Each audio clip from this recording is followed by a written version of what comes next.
Dans le sud Kivu, les autorités provinciales dénoncent des actes de barbarie causés par l'AFC 123, massacres et pillages à Uvira, de graves violations du cessez-le-feu signalé. Suivez.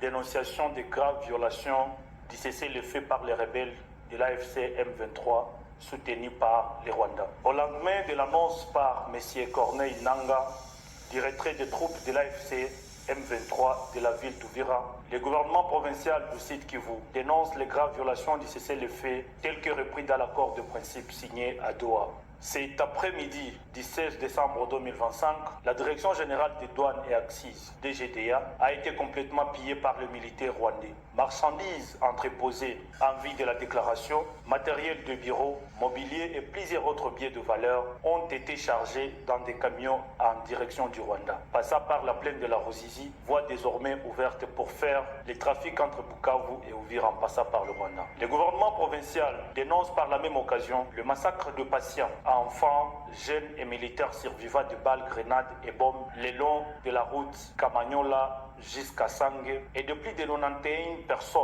à majorité des hommes au motif qu'ils seraient des Wazalendo ayant résisté à la prise de la ville d'Uvira. Le gouvernement provincial alerte la communauté internationale sur l'entrée à Uvira cette soirée. Des renforts constitués de 7 camions remplis des armes type roquettes avec pour objectif de constituer une base arrière dans les collines surplombant la ville d'Uvira après avoir fait semblant de se retirer de la dite ville telle qu'exigée par les États-Unis d'Amérique.